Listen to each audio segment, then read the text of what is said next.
उसके बाद देखिए सिक्स्थ क्या है, I consider someone to ignorant when they do not share my opinion और बिलीफ। मैं दूसरा आदमी को मानता हूँ कि वो इग्नोरेंट है, ठीक है, कि वो मतलब इग्नोरेंट कौन होता है, जो ध्यान नहीं देता है, उसको हम इग्नोरेंट कहते हैं किसी बात पे। तो मैं मानता हूँ कि जो दूसरा आदमी है वो इग्नोरेंट टाइप का है। कि जब कब ऐसा कब मैं मानता हूँ, जब वो मेरा ओपिनियन या बिलीफ को वो मतलब को स्वीकार नहीं करता है या शेयर नहीं करता है, ठीक है, मेरा ओपिनियन या बिलीफ को वो शेयर नहीं करता है या स्वीकार नहीं करता है, मतलब उससे एग्री नहीं करता है, ठीक है। तो मैं मानता हूँ कि वो इग्नोरेंट है, ठीक है। My outlook on life is based on my personal opinions and belief. मतलब मेरा जो सोच है जो लाइफ के बारे में, वो इस बात पे बेस्ड है, मेरे पर्सनल ओपिनियन और बिलीफ पे बेस्ड है। मेरे पर्सनल ओपिनियन और बिलीफ पे बेस्ड है कि मेरा लाइफ को लेकर क्या आउटलुक है, मतलब मेरा लाइफ को लेकर क्या सोच है, ये किस पे बेस्ड है, मेरे पर्सनल ओपिनियन और मेरे पर्सनल बिलीफ पे बेस्ड है, ठीक है। I believe what evidence backs up no matter what I believed previously.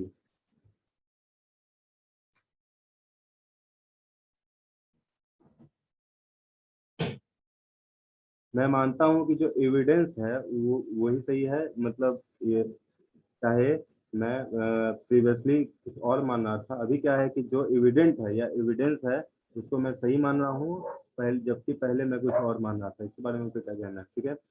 Even when, even with evidence against my belief or opinion, I still do not change my mind. Even with evidence against my belief or opinion, I still do not change my mind. नौवा क्या है कि जो evidence है, कुछ साक्ष्य, क्या बोलते हैं, साक्ष्य है, वो क्या है कि वो मेरे बिलीफ और जो साक्ष्य है, मतलब जो तथ्य पेश किया गया है, ठीक है, वो क्या है कि वो साबित करता है कि वो मेरे बिलीफ या मेरे ओपिनियन के अगेंस्ट है, तब भी मैं अपना दिमाग नहीं बदल रहा हूँ, मैं अपनी सोच को नहीं बदल रहा हूँ, ठीक है। ये आपका क्या है, ये आपका 9 नंबर है, ठीक है। 10 नंबर क्या है कि there is no complete set of belief that satisfy my way of life, ठीक है।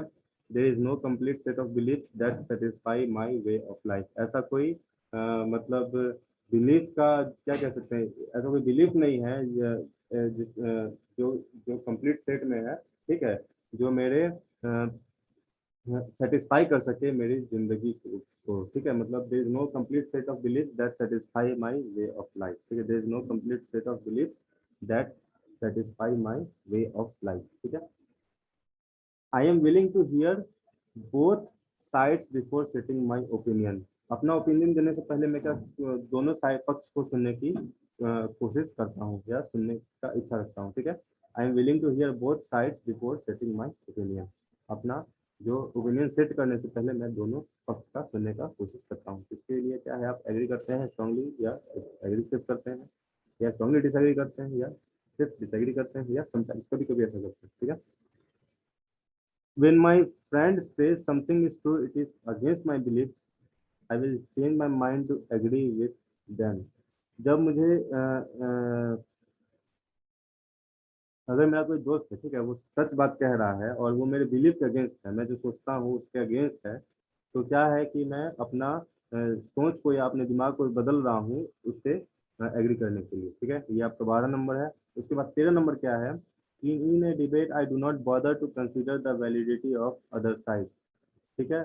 कोई डिबेट होता है तो जो दूसरा जो पक्ष है, ठीक है, उसको मैं वैलिडिटी देने के लिए या उसको मतलब एक तरह से क्या कहते हैं वैलिडिटी देने के लिए मैं नहीं सोचता हूँ, मैं मतलब कोशिश नहीं करता हूँ कि जो दूसरा कह रहा है वो सत्य हो, ठीक है। तो कोई भी डिबेट होता है तो मुझे लगता है कि मैं ही सही हूँ, दूसरा जो कह रहा है वो क्या है कि उसको वैलिडिटी मैं देने का चिंता भी नहीं करता हूँ, ठीक है। मतलब मैं उसको सुनने की भी नहीं कोशिश करता हूँ, एटलीस्ट ये आप समझ सकते हैं। I accept that many or at least some of my beliefs or opinions may be wrong.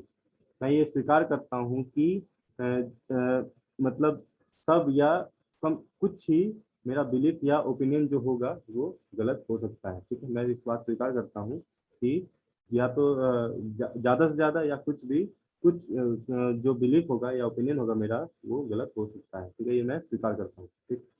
उसके बाद क्या है 15, I am constantly changing my opinions और बिलीफ।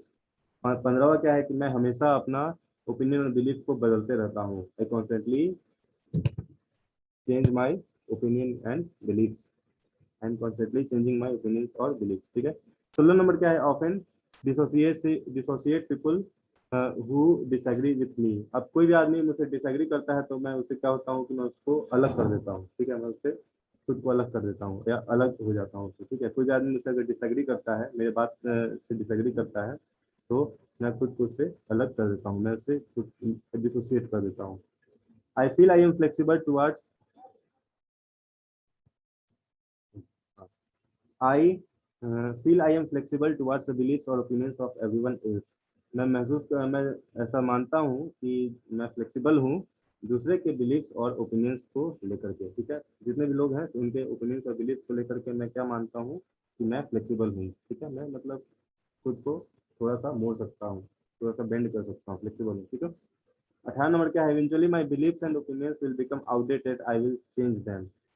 हो सकता है कि मेरा जो बिलीफ है, ओपिनियन है, वो पुराना हो जाए, तो मैं क्या करूंगा, उसे बदल दूंगा। अगर ऐसा होता है कि मेरा बिलीफ और ओपिनियन पुराना हो जाएगा तो मैं उसे जरूर बदलूंगा। ठीक है। 19 नंबर क्या है, my beliefs and opinions will never be change. 19 number में मानता हूँ कि मेरा जो बिलीफ है, ओपिनियन है, वो कभी नहीं बदल सकता है। मैं जो मानता हूँ वो वही रहेगा, मेरा जो ओपिनियन है वो कभी बदलेगा नहीं। ठीक है। 20 नंबर क्या है, when someone asks me a question I tell them my opinion not what is necessarily true. जब कोई मुझसे सवाल पूछता है तो क्या करूँगा कि मैं अपना I tell them my opinion and not what is necessary true, मैं उससे क्या करूँगा कि अपना ओपिनियन बताऊंगा और ये नहीं बताऊंगा कि जो सही होना चाहिए। जब भी कोई सवाल पूछता है, ठीक है, तो मैं अपना ओपिनियन बताऊंगा और ये नहीं बताऊंगा कि क्या सही है, क्या जो नेसेसरली ट्रू है वो ना बताकर के मैं सिर्फ अपना ओपिनियन बता देता हूँ। ठीक है। अब देखिए इसमें स्कोरिंग कैसे होगा। ठीक है, इसमें स्कोरिंग की अगर बात करें तो अब देखिए जो पहला, दूसरा, छठा, सातवां, नौ, इसको मार्क करते जाइए। ठीक है, पहला हुआ, दूसरा हुआ, छठा हुआ, सातवां हुआ, नौवां हुआ, 10वां हुआ, 13, 16, 19 और 20। ठीक है। इस क्वेश्चंस में अगर आपने स्ट्रांगली डिसएग्री लिखा है तो आपको 5 नंबर मिलता है। ठीक है, एग्री लिखा है तो आपको 4, समटाइम्स लिखा है तो 3, डिसएग्री लिखा है तो 2, स्ट्रांगली डिसएग्री लिखा है तो 1। ठीक है। फिर से मैं रिपीट कर रहा हूँ कि क्वेश्चन नंबर 1, 2, 6, 7, 9, 10, 13, 16, 19 और 20, इन क्वेश्चंस में अगर आपने स्ट्रांगली एग्री लिखा है तो आपको 5 नंबर मार्किंग कीजिए, एग्री लिखा है तो सिर्फ 4, समटाइम्स लिखा है तो 3, डिसएग्री लिखा है तो 2, स्ट्रांगली डिसएग्री लिखा है तो 1। ठीक है। ये मार्क करने के बाद क्या कीजिए कि आप अपना नंबर जोड़ लीजिए। ठीक है, अपना नंबर जोड़ने के बाद आप 100 में 20 क्वेश्चन थे। ठीक है।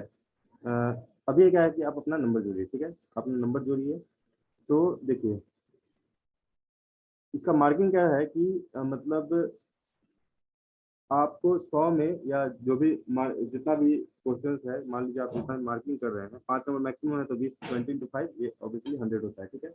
अब देखिए जो जो क्वेश्चन नंबर 3, 4, 5, 8 क्वेश्चन बच गए, मतलब 3, 4, 5, 8, 11, 12, 14, 15, 17 और 18। जैसे मैं बता रहा हूँ, क्वेश्चन नंबर 3, 4, 5, 8, 11, 12, 14, 15, 17 और 18, इन क्वेश्चंस में क्या है कि अगर आपने स्ट्रांगली एग्री लिखा है तो आप 1 नंबर रखिए, और आपने सिर्फ एग्री रखा है तो 2 नंबर रखिए, समटाइम्स रखा है तो 3 नंबर रखिए, डिसएग्री रखा है तो 4 नंबर रखिए, और स्ट्रांगली डिसएग्री रखा है तो 5 नंबर रखिए। ठीक है। तो क्वेश्चन बच गए 3, 4, 5, 8, 11, 12, 14, 15, 17 और 18। इसमें आपने अगर स्ट्रांगली एग्री लिखा है तो आप 1 रखिए, एग्री लिखा है तो 2, समटाइम्स लिखा है तो 3, डिसएग्री लिखा है तो 4, स्ट्रांगली डिसएग्री लिखा है तो 5। अब टोटल आपके 20 क्वेश्चन हो गए, सबका आपने मार्किंग कर दिया, आपने जैसा मतलब आंसर दिया तो आपने मार्किंग कर दिया। अब क्या है कि अगर आपका जो स्कोर है 100 में, अगर वो अब मुझे कंपैरिजन करना पड़ेगा। ठीक है, अब देखना पड़ेगा कि 100 में अगर जिस आदमी का स्कोर आया है, आप लोग चारों पांचों जितने भी मतलब जितने स्टूडेंट्स हैं, ठीक है, क्लास में, अगर वो अपना अपना स्कोर बताएंगे तो उसमें जो हाईएस्ट स्कोरर होगा वो क्या होगा कि वो सबसे ज़्यादा डॉगमेटिक है या क्लोज माइंडेड है।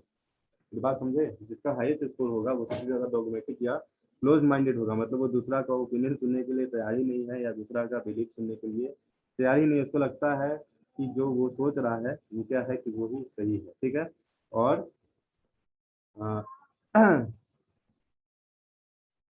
उसको लगता है कि उसका जो भी बिलीफ है उसको पत्थर की तरह उसने सेट करके रखा है, मतलब उससे वो पिघलने वाला नहीं है। उसका जो भी बिलीफ है वो क्या है, उसने पत्थर के सेट कर दिया है।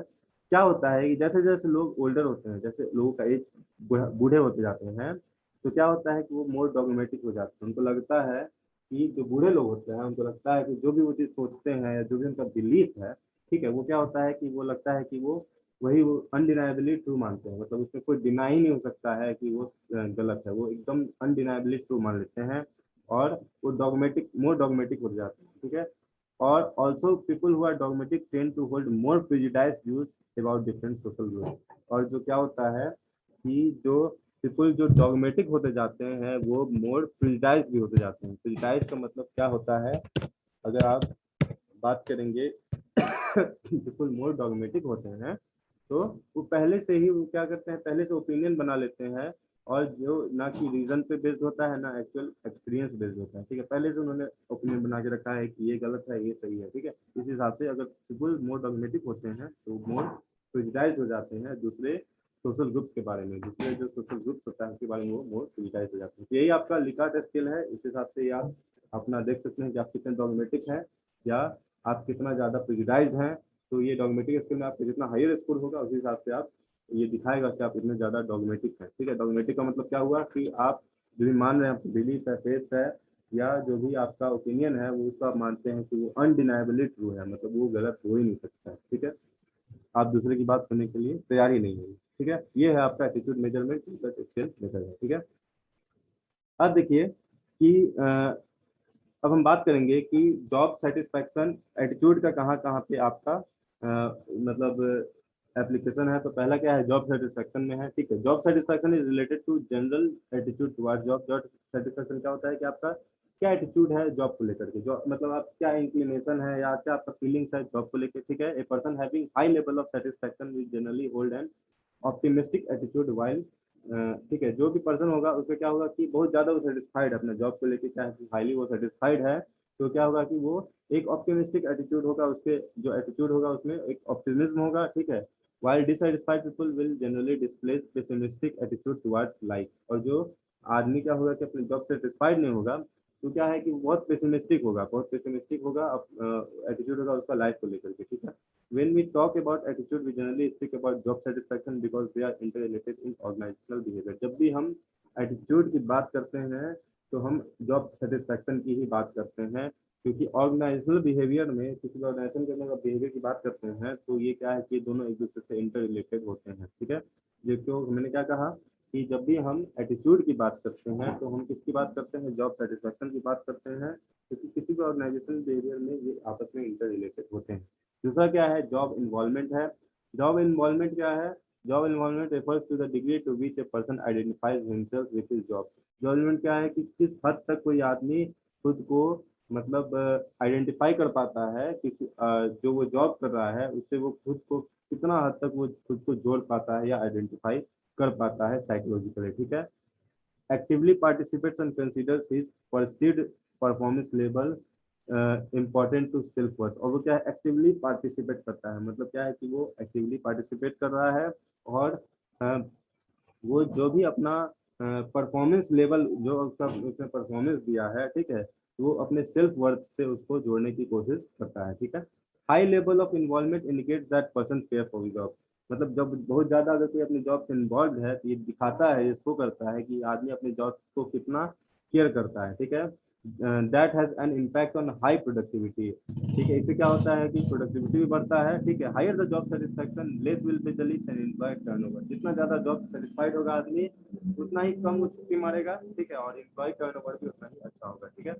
Organizational commitment. Organizational commitment refers to a degree to which an employee identifies himself with the organizational goals and wishes to maintain membership in the organization. Organizational commitment क्या है कि कितना हद तक कोई आदमी खुद को आइडेंटिफाई कर पाता है ऑर्गेनाइजेशनल के गोल से। ऑर्गेनाइजेशनल का कोई ऑब्जेक्टिव होता है, गोल होता है, लक्ष्य होता है, तो कितना हद तक आदमी खुद को आइडेंटिफाई कर पाता है या जोड़ पाता है ऑर्गेनाइजेशन के गोल से। And wishes to maintain membership in the organisation. खुद को मतलब कोशिश करता है कि वो अपना मेंबरशिप जो भी है ऑर्गेनाइजेशन में वो मेंटेन करके रखे, तो ऑर्गेनाइजेशन छोड़ना नहीं चाहता है। If you wants to belong to the organisation and take an active part in its functioning, वो क्या है कि वो ऑर्गेनाइजेशन में बिलोंग करना चाहता है और एक्टिवली पार्टिसिपेट करना चाहता है ऑर्गेनाइजेशन के कामकाज में या फंक्शनिंग में। Leave for resignation from the job versus job satisfaction is a predictor of organisational commitment. मतलब लीव और रेजिग्नेशन एक तरफ हम कंपेयर करें और दूसरी तरफ हम कंपेयर करें जॉब सेटिस्फैक्शन को, तो ये क्या ये प्रिडिक्ट करते हैं कि ऑर्गेनाइजेशन में किसका कितना कमिटमेंट है। अगर ऑर्गेनाइजेशन में किसी का कमिटमेंट नहीं है तो छुट्टी मारेगा, वो रेजिग्नेशन देगा, और ऑर्गेनाइजेशन में किसी का कमिटमेंट है तो जॉब कितना ही सेटिस्फाइड रहेगा। तो दो मतलब मार्किंग करने का तरीका है। The concept has been very popular in the recent times, और ये concept क्या है कि बहुत ज़्यादा popular है। Organizational commitment depends upon job engagement factor and degree to which the workers enjoy autonomy and freedom action while performing the job। जो organizational commitment होता है वो क्या होता है कि जॉब engagement factor पे डिपेंड करता है, और किस हद तक कोई जो वर्कर है वो ऑटोनोमी क्या होता है कि खुद का जो क्या होता है, मतलब कितना मतलब कितना स्वतंत्र रूप से आप कोई काम करते हैं तो उसको ऑटोनॉमी कहते हैं। और आपका जो काम जब भी कोई काम करते हैं तो आपको कितना आपको स्वतंत्रता मिला हुआ है, ठीक है। तो इससे ये ऑर्गेनाइजेशन कमिटमेंट इस पे डिपेंड करता है, ठीक है।